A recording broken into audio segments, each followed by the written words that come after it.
நாம் தமிழகத்தின் எத்தனை முதல் மாநிலமாக வந்திருக்கிறோம். இந்தியாவில் இருக்கிற அத்தனை மாநிலத்திலும் சிறப்பான தமிழ்நாடு என்று சொல்லி பாராட்டியவர் நரேந்திர மோடி. அது அடித்தரமாக ஆதாரமாக இருக்கிறது.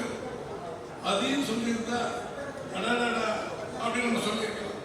ஆனால் திட்டமிட்டு அதை மறுத்து தள்ளிட்டு அவங்க ரெண்டு பத்தி பாராட்டி இருக்கிறதுனால அவர் பக்கத்தில் பாசமாக இருந்திருக்கிறார். அந்த கதையெல்லாம் இங்க ஆகாது. நம்முடைய முதல் எதிரி திமுக, இரண்டாவது எதிரி பிஜேபி. மாற்று கருத்தே கிடையாது. இனிமேல் தேசம் வேற எதாவது போட்டீங்கன்னா நமக்கு மரியாதைலாம் போயிடும் தமிழ். எனவே மாண்புமிகு எடப்பாடியார் அவர்கள் அமித்ஷா அவர்களையும் நட்டா அவர்களையும் பார்த்து வெளியே இனிமேல் பிஜேபியில் நாங்கள் கூட்டணி இல்லை என்று ஆணித்தரமாக சொல்லி அதிமுக கொள்கை இதுதான் நம்ம பாராட்டும். இது யாருமே நாங்க கேட்கிற பிஜேபி கூட கூட்டணி எது கூட்டணி சத்தியமா நாங்கள் பேசவே. அடித்தார். என்ன காரணம்?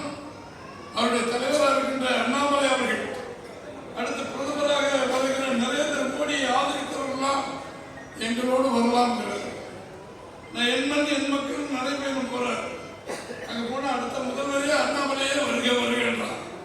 நியாயமான மனிதராக அதிமுக அடுத்து வர வேண்டும், எடப்பாடியார் முதலமைச்சர் ஆக வேண்டும் என்று அண்ணாமலை நினைத்திருந்தார். அப்படி சொல்வதெல்லாம் தவறு. அடுத்த முதலமைச்சர் அண்ணன் எடப்பாடி பழனிசாமி சொல்லியிருக்கிறார். இன்னைக்கு சென்றவர்கள் நாம் பூ போட்டு வரவேற்றிருக்கிறோம். தயவு செய்து மறந்துவிடார்கள் தோழர்களே.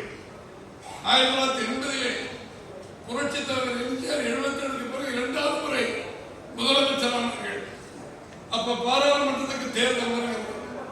அந்த தேர்தலில் கருணாநிதி முதலமைச்சராக, கருணாநிதி எதிர்கட்சி தலைவராக, அன்னை இந்திரா காந்தி தமிழ் இந்தியாவுடைய பிரதமராக ஆளுக்கு 117 சீட் என்று ஒதுக்கி தேர்தல் இருக்கிறார்கள். புரட்சி தலைவர் எம்ஜிஆர் எதிர்த்து அப்ப நாம எடுத்த முடிவு மொரார்ஜி தேசாயை பிரதமராக புரட்சி தலைவர் எம்ஜிஆர் இருக்கிறார். உண்மை அதுல 2 இடத்துல தான் நம்ம ஜெயிக்க உங்களுக்கு தெரியும்.